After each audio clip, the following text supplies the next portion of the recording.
Existem 3 riscos que matam startups deep techs. Risco técnico, que você conhece muito bem, mas também o risco financeiro e o risco de clientes. E é sobre isso que vamos falar nesse vídeo. Há alguns anos, o estúdio de design IDEO, focado e especializado em inovações, cunhou o que é chamado de tripé da inovação, que engloba 3 grandes campos em que as startups precisam atentar. E, geralmente, empreendedores técnicos focam apenas na parte técnica, se eu consigo construir, como consigo construir.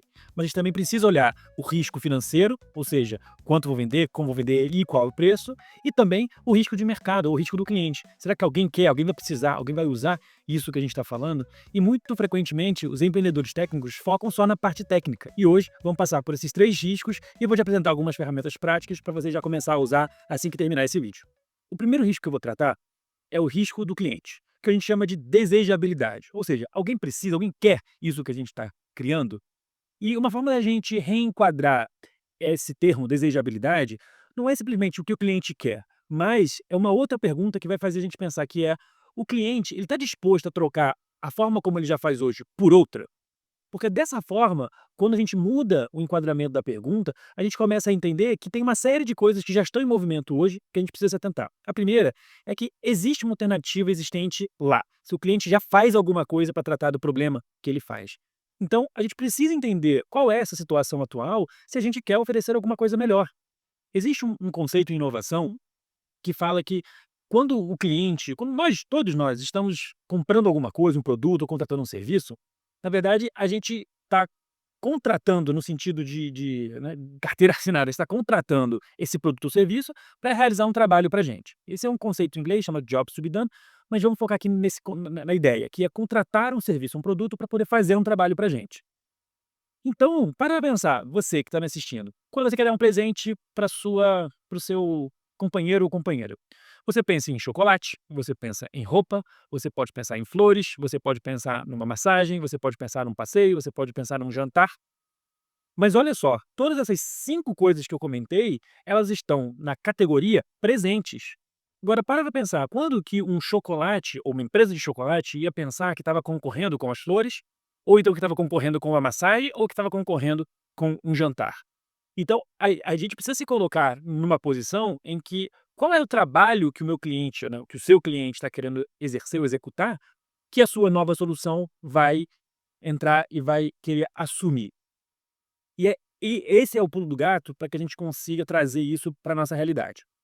E toda mudança de comportamento, né, adoção de uma nova tecnologia e tudo mais, ela é moldada por algumas forças que estão em exercício na cabeça do seu cliente. Algumas positivas e algumas negativas. Vamos começar pelas negativas.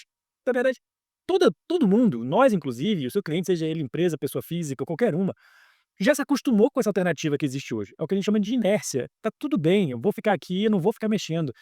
A alternativa existente, ela funciona mais ou menos, mal e porcamente funciona, mas funciona. Tá aqui, eu já me acostumei. Então essa inércia é a primeira força que impede essa mudança. A segunda força é, ainda que essa alternativa existente tenha muitos problemas e é uma gambiarra, na hora que ele pensa: será que tem alguma coisa melhor?", mas imediatamente vem uma segunda pergunta que é: "Puta, mas será que vale a dor de cabeça? Será que eu vou querer todo esse trabalho de mudar o que já está funcionando?". É o que a gente chama de fricção. Então, do lado que impede essa mudança, a gente tem a inércia, que já está funcionando, e a gente também tem a fricção, que é: será que essa nova coisa que pode vir vai pagar a dor de cabeça para adotar?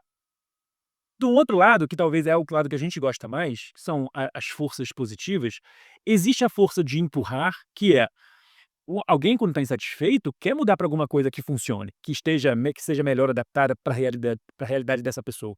Então existe esse empurrão: olha, tem alguma coisa melhor, vou buscar. E ao mesmo tempo, não só o empurrão da motivação, mas existe essa promessa de um lugar melhor. Imagina, quando a pessoa está lá no meio do turbilhão, ela fala assim: "Nossa, se existisse alguma coisa assim, assim, assim, minha vida seria muito mais fácil", que é o que a gente chama de força de puxar. Então, do lado positivo, a gente tem alguém que empurra, geralmente é o problema da situação atual, mas ao mesmo tempo tem uma coisa que puxa, que é essa promessa de um mundo melhor. E aí eu estou falando do mundo melhor, estou floreando, mas na verdade é um processo mais rápido, com menos falhas, com menos erros, mais barato. Então todas essas forças, elas estão acontecendo a todo momento na cabeça do nosso cliente, quando ele quiser mudar um comportamento. Tá bom, Danilo, entendi que são essas forças que estão agindo, mas como é que eu faço? O que que eu faço com isso? Muito bom. Lembra que eu falei do Jobs to be done? Esse é todo um conceito, inclusive tem livros, tem muitos pensadores, tem muita gente muito boa falando sobre esse assunto, mas eu prometi para você coisas simples, práticas para você usar no final desse vídeo, e é isso que eu vou te entregar agora. Para essa parte, para esse pilar de desejabilidade, a gente vai passar por 5 perguntas que você vai fazer para os seus possíveis clientes, para identificar essas forças e como você vai depois conseguir atacar cada uma delas. Vamos lá. Pergunta número 1. Eu vou ler aqui para ficar mais fácil. Qual é a alternativa que você está usando para realizar esse trabalho antes de considerar uma nova solução? E quando que você utilizou essa alternativa pela última vez? E a ideia aqui é revelar essa inércia, essa solução que já existe, né? A gente ativamente pergunta: o que que você está fazendo hoje? A segunda pergunta é: ao usar essa alternativa existente, quais eram as principais frustrações, retrabalhos ou as dores de cabeça que te impediam de atingir o resultado desejado? Porque na cabeça de qualquer pessoa, você pensa assim: eu quero chegar em algum lugar, lembra? Eu contrato um produto ou serviço para realizar um trabalho para mim, eu quero realizar esse trabalho. Então a gente fica com a cabeça naquele trabalho realizado. Então na hora que eu uso uma alternativa que já existe, eu já estou pensando lá, né. Então, quais são as frustrações, retrabalhos, as dores de cabeça? E isso vai revelar para a gente qual que é essa fricção, lembra? Que a segunda coisa que impede essa mudança é: "Poxa, será que vai ter alguma coisa que vai valer dor de cabeça?". Então a gente já está aqui pegando, a gente vai pesar qual que é o a dor de cabeça dele hoje, para a gente poder comparar depois com a dor de cabeça que vai ser essa troca. E se a dor de cabeça atual for maior, show, a gente tem uma boa coisa na mão. Vamos para a pergunta 3. O que aconteceu no seu ambiente ou com a alternativa existente que fez você perceber que o método atual não estava suficiente? E aqui a ideia é entender os gatilhos. Lembra que aqui é o empurrão. Aqui a gente está tentando revelar o empurrão que fez com que a pessoa, o nosso cliente, entendesse que, cara, do jeito atual não está dando, eu preciso buscar alguma coisa nova. E aqui que a gente vai começar a entender, não só falar de dores, mas dessas aspirações, desse mundo melhor que a gente está, pelo menos das frustrações que fazem com que ele queira se mexer. Pergunta 4. Se essa frustração fosse completamente resolvida, frustração da pergunta anterior, qual seria o resultado ideal que você alcançaria no contexto maior do seu trabalho? E aqui a gente está é um pouco sutil, mas a gente está querendo absorver esse estado futuro, esse mundo melhor. Quando alguém está querendo realizar algum trabalho, nunca é o trabalho em si. Esse trabalho vai resultar num estado que é esperado. A gente faz alguma coisa para se sentir melhor, para agradar um esposo, um marido, para se sentir melhor, para ter uma onda de dopamina porque fez um bom trabalho. Então esse estado, que é o que ele fala, se essa frustração fosse completamente resolvida, o que você alcançaria nesse contexto maior?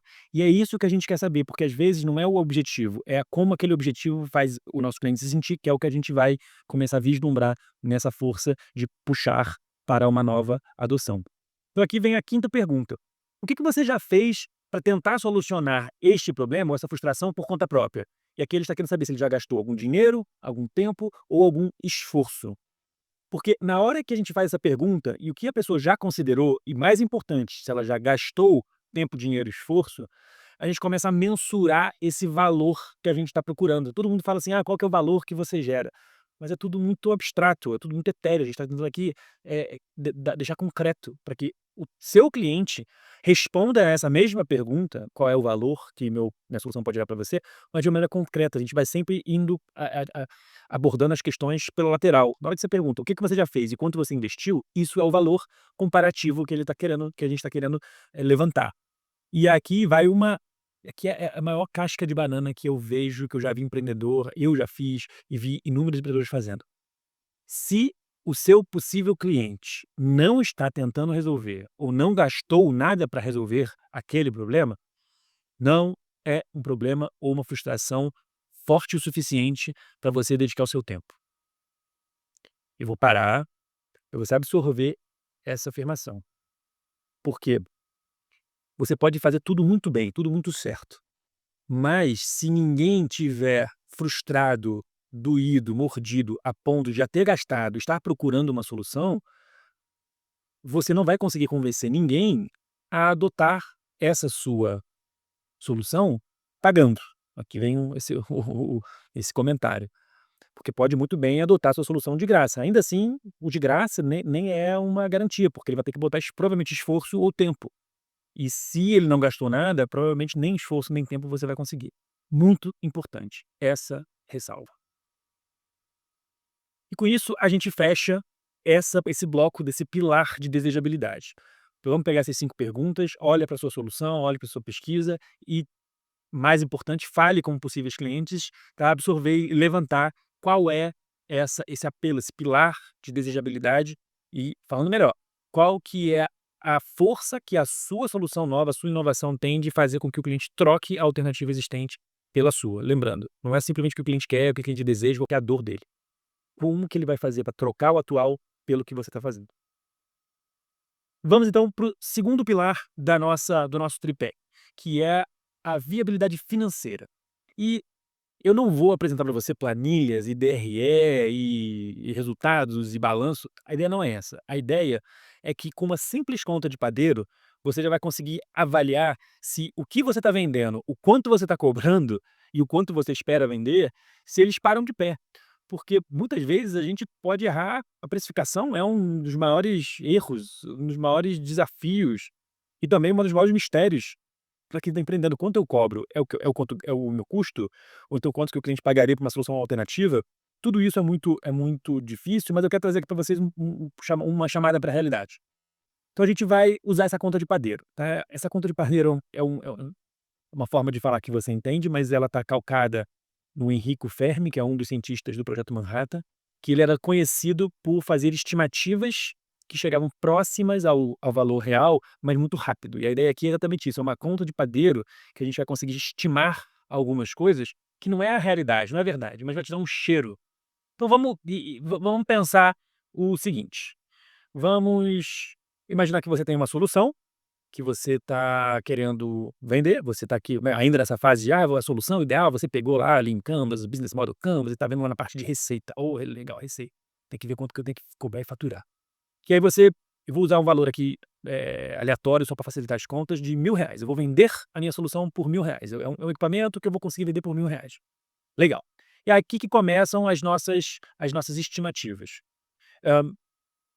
Você pode ter um número diferente, eu só vou usar a título de exemplo, mas vamos dizer que você quer, ao final de 1 ano de vendas e de trabalho da sua Deep Tech, startup, Clean Tech, Tough Tech e startup, você quer atingir R$ 100.000 de receita, ou seja, você quer atingir R$ 100.000 de receita com um produto de R$ 1.000, ou seja, você precisa fazer 100 vendas, simples assim.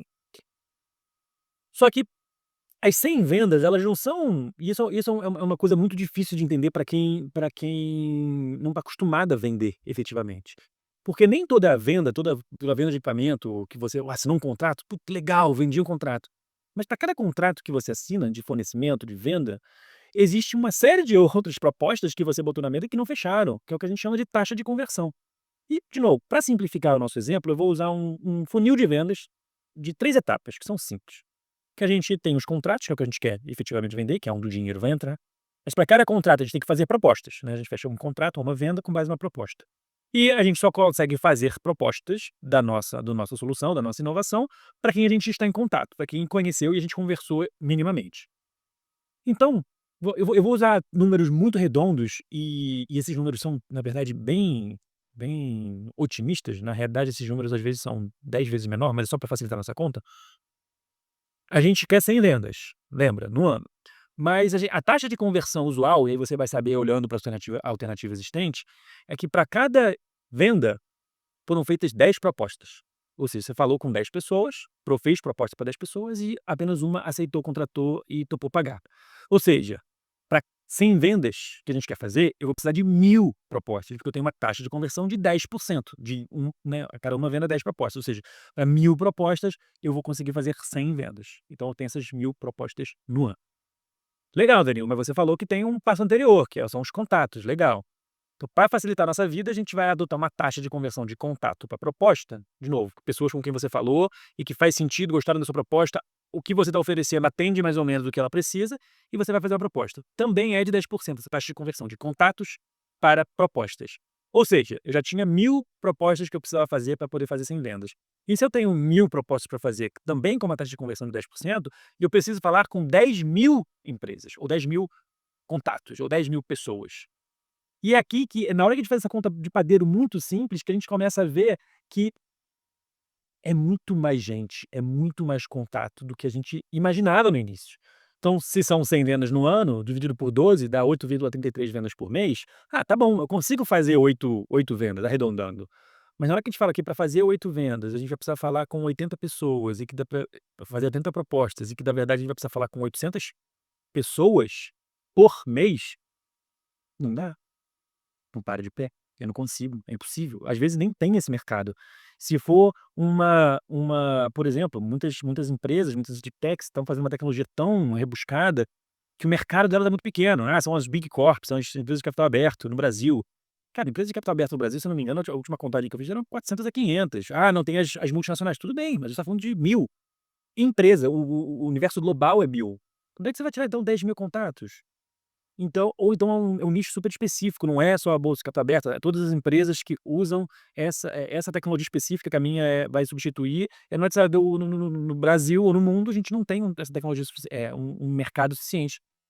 Ou seja, a gente já viu que, de um lado, a conta não para de pé. E qual que é o outro? Lembrando para vocês aqui, volta bem aqui na tela, assim, receita é igual a preço vezes quantidade. Eu pego o preço de alguma coisa, multiplico por quantas eu vendi, e aí eu tenho quanto dinheiro que vai entrar. Se em quantidade a gente já viu que não vai rolar, porque, né, na hora que eu faço taxa de conversão, o meu funil invertido aqui, para dar conta de trás para frente não funcionou, só resta uma variável, chamada preço.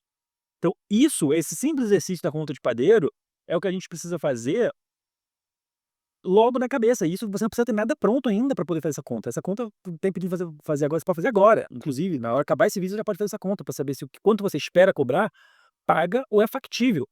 Então não adianta, tem muito negócio que nasce morto, porque não fez essa conta básica para saber se o tamanho da população do mercado-alvo era suficiente dado um determinado preço. E nesse estágio de ideação, de construção da solução, a gente ainda pode mexer no preço e pode adaptar para o mercado um pouquinho diferente. E isso é muito mais fácil de fazer nessa fase inicial do que quando o meu produto estiver pronto, depois que eu passei 2 anos desenvolvendo. Ou seja, não subestime o poder da conta de padeiro nesse tripé da inovação. O que nos leva para o terceiro pilar do nosso tripé, que é a viabilidade técnica, que é o nosso risco técnico, que isso, na verdade, eu nem vou falar tanto, porque você conhece muito bem, é o que você está acostumado a lidar no seu dia a dia. Mas como é que a gente consegue transformar isso de uma maneira um pouco mais simples? Porque a construção técnica, ela é coberta de detalhes, de expectativas, de eu preciso desenvolver, eu tenho que testar isso, aquilo, outro, para saber se funciona bem. E aqui eu vou dar 2 ferramentas um pouco mais práticas, no sentido de não pressioná-lo para ter tudo logo na largada, não ter o seu produto perfeito. Ou seja, vamos traduzir, nesse momento, no tripé da inovação, a viabilidade técnica como a validação antes de escalar. Tem muita gente que lê coisa do Vale do Silício, e todo mundo fala de muita escala, eu falo com muita gente, e todo mundo, na hora que você está pensando na solução da startup, e eles falam assim, justificam: "Não, porque isso é escalável, não, porque isso é escalável".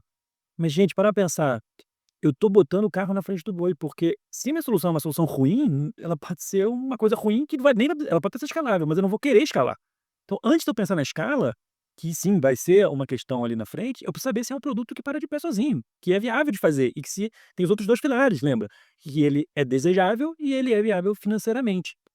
Então, quando a gente para olhar dessa forma, em termos de validação antes da escala, essas são as 2 ferramentas que eu vou falar com vocês agora para vocês botarem em prática em breve. A primeira delas é o conceito de Demo Sell Build.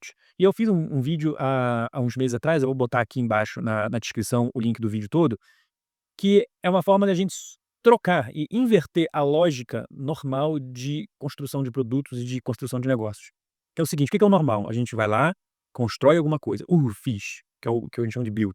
Aí depois eu vou na frente do cliente. Olha, cliente, eu te fiz um negócio muito legal. Aí a gente faz a demonstração, que é a demo. Aí você mostra. Ele, poxa, legal. Aí você vai vender. Aí o cliente topa.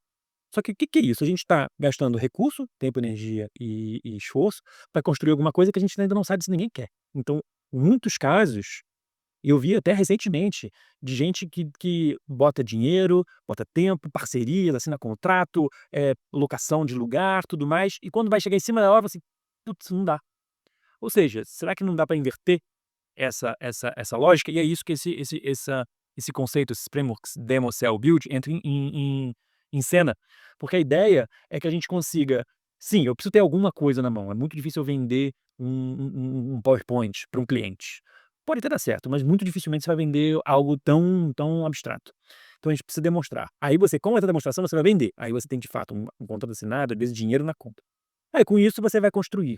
E é muito estranho falar isso, porque vai contra tudo que a gente sempre ouviu falar. Faz a POC, faz o MVP, faz o produto, faz o protótipo, depois que é tudo beleza, aí você vai vender.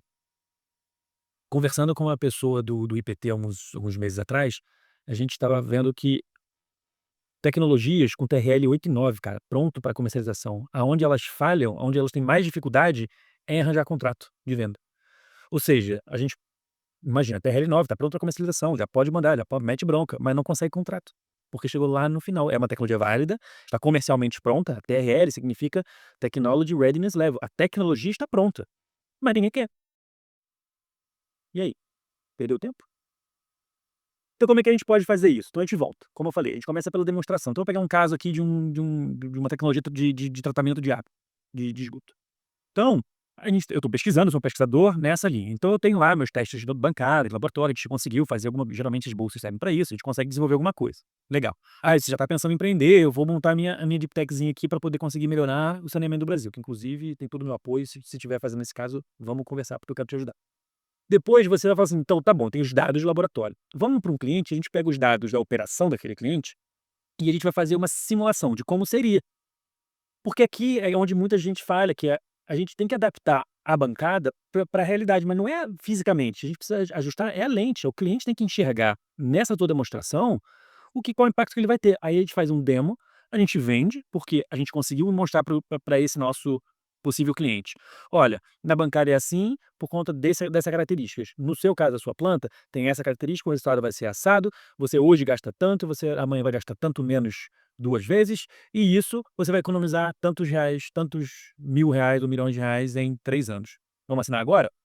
Porra, vamos? Ah, eu ainda não estou pronto, eu vou conseguir te entregar a primeira versão daqui a 3 meses. Tudo bem. Então o cara pode fazer uma entrada, pode fazer um contrato é uma obrigação legal, e aí sim você tem prova legal de que o que você vai construir tem demanda. E é essa inversão, de novo, eu expliquei muito rápido agora, a gente pode ver, vocês podem acompanhar outro vídeo que está melhor explicado, sobre como a gente consegue botar isso em prática e você não gastar recursos preciosos em funcionalidades, em coisas que não adiantam, porque depois que você vendeu, aí sim, você foi lá e vendeu, instalou esse exemplo fictício que eu estou dando, aí sim você vai começar a pensar em automação, em dashboard bonitinho. No início, você quer o básico, porque você está validando o propósito de valor. Você está validando, lembra? Que aquela frustração que o cara tinha lá, às vezes não é nem só o dinheiro. Olha só, lembra o push, o pull, o empurrar e o puxar? Às vezes o que está puxando o cara, o estado futuro, não é nem o dinheiro, é o cara não receber uma ligação às 3 da manhã dizendo que deu pau na bomba. É sério, é sério. Ou seja, se você consegue mostrar para o cara que ele não vai ter mais esse problema, pronto, você já conseguiu a atenção e, se tudo der certo, um contrato ou uma memorando de entendimento ou alguma coisa escrita. E aí, a gente tem, poxa, legal, não entende demo, cell build, mas tá bom, mas aí agora, como é que eu faço isso? Como é que eu uso isso junto com tudo que a gente está falando? Lembra que a gente falou da viabilidade financeira? Que é aquela coisa do quanto que eu tenho que vender num ano? Então a gente usou lá a nossa estimativa de 100 vendas por ano naqueles R$ 1.000. Mas aí agora eu preciso começar a entregar isso, preciso construir, lembra, né? Vendi, beleza, vou vender, mas eu preciso construindo e entregando. Mais um dos motivos pelo qual a gente não pode pensar em escala desde o início é que ao perseguir essa validação, tem muita coisa que a gente não conhece e a gente só vai conhecer na prática. E essa segunda ferramenta, que é o chamado agora, seguinte, depois, now, next, later, é a ideia de como é que a gente vai encaixar esse crescimento dessas nossas vendas e das nossas entregas, para que a gente consiga ir captando e validando e aprendendo ao longo desse caminho. Porque a gente pode acabar ficando, ansioso. "Ai, como é que eu vendo 100?" Às vezes a média faz a gente correr, "Ah, eu preciso vender 100, divide aqui, 8,33 por mês", como eu falei, e a gente agora, "Puxa, agora tem que vender 8 por mês, 8 por mês, 8 por mês". Mas será que não tem outra forma de pensar nisso? Sim, tem forma de a gente pensar, porque se a gente pensa que a gente está validando primeiro, e aí a cada validação a gente está construindo uma fundação mais sólida, um produto mais sólido que fica mais fácil de vender, porque pensa, se no primeiro é mais difícil, porque você tá fazendo um demo, na segunda você já consegue fazer um demo com um estudo de caso. Na terceira você tem 2 estudos de caso que pode ser algo similar ao do terceiro cliente. Então dessa forma vai ficando mais fácil vender, porque você vai construindo em cima do teu avanço anterior. Então, uma forma da gente enxergar isso, eu vou botar aqui na tela 3 curvas, que são 3 formas da gente dividir mensalmente 100 vendas acumuladas no ano. A gente pode simplesmente fazer esse crescimento linear, né, 8,3 assim até o final do ano, ou a gente pode ir fazendo uma diferença. Então eu vou crescendo mês contra mês um percentual. Então aqui o caso que eu fiz foi 5%. Então se um mês eu vendo 10, no mês seguinte eu tenho que vender 5% a mais. Essa conta nesse caso fica quebrada, que seria o 10,5. Mas você entendeu o que eu estou falando. E um terceiro cenário que é 20%. Aí se no primeiro mês eu vendi 10, no segundo mês eu tenho que vender 12. E aí a gente vai acumulando isso ao longo do mês. Veja que para eu atingir 100 acumulado no final desse ano, no meu linear eu tenho que começar com 8, porque eu simplesmente dividi 100 por 12. Nos casos em que eu consigo crescer acelerar essa venda, porque eu estou solidificando, estou vendendo com base em algo mais sólido, eu posso começar com menos, então a gente precisa botar pressão, que eu tenho que vender 8, eu tenho que vender 8, tenho que vender 8, tenho que vender 8. Não, se a gente vai fazer, a gente consegue assumir que eu crescer 20% mês contra mês, você consegue começar vendendo 3 no primeiro mês. Porque no segundo mês, sim, você vai ter que vender 5,6 de acordo com essa tabela que está aqui na tela. Mas é mais fácil a gente conseguir vender 5,6 depois que a gente vendeu 3. E é muito mais difícil a gente já ter que meter um 8,3 de venda logo no primeiro mês. E a chance de você não bater essa meta é grande, a frustração de quem está desenvolvendo é grande, e aí tudo vai por água abaixo. Então essa forma de a gente enxergar o agora, seguinte e depois, é isso. Eu começo validando com pouca coisa, depois eu vou na sequência, eu começo a crescer, e aí o depois é lá na frente, vamos pensar lá na frente, a escala vem lá na frente. Então, essa forma da gente organizar a cabeça, e tudo isso aqui é muito mais mental e ajuda muito mais a gente a se organizar e ficar mais tranquilo, ajuda a organizar e fazer o nosso planejamento. Então, para fechar esse pilar, deixo para vocês essa mensagem final. Não pense em escala no começo e vá sempre validando. Paul Graham, que é o fundador da Y Combinator, que é uma das maiores aceleradoras do mundo, já investiu, já passaram por lá inúmeros unicórnios. Não que eu seja a favor e cegamente seguir isso, mas ele já passou por bastante coisa. Ele ativamente fala, tem até um artigo que eu vou deixar o link aqui embaixo, do Things That Don't Scale, faça coisas que não escalem. Porque no início, principalmente, são as coisas que não escalam que vão te dar esse feeling de para onde a tua empresa, tua deep tech, teu startup vai. Enfim, chegamos ao final do nosso vídeo. Vimos hoje o tripé da inovação, falamos sobre desejabilidade, sobre como a gente vai validar que a nossa inovação, o nosso produto, nossa pesquisa, ela tenha esse desejo e a gente consiga enxergar como mudar o comportamento do nosso cliente. A gente passou pela viabilidade financeira, como uma conta de padeiro pode ajudar a gente a não gastar tempo aonde a gente não deve, ou então mexer no produto e, por que não, cobrar mais. Às vezes a gente está cobrando pouco frente às alternativas que existem, frente à frustração e à dor de cabeça que a gente está evitando. E por fim, a viabilidade técnica, que é algo que você conhece muito bem do seu próprio produto, da sua própria pesquisa, mas o que eu convido para você é olhar para essa construção desse produto de uma maneira um pouquinho diferente. Começando a demonstrar e vender antes de efetivamente construir seu produto, e colocar metas pequenas no início, valide e construa em cima desses resultados para que depois você consiga aí sim crescer mais rapidamente as suas vendas. Se esse vídeo foi útil, se você gostou, se inscreve, deixa seu like, ativa o sininho para você saber logo antes. E me diz aqui nos comentários com qual desses 3 pilares você vai querer trabalhar antes, com base nessas ferramentas, qual que você acha que você já consegue botar em prática assim que você acabar de assistir esse vídeo. No mais, até semana que vem com mais um vídeo do Connect Lab.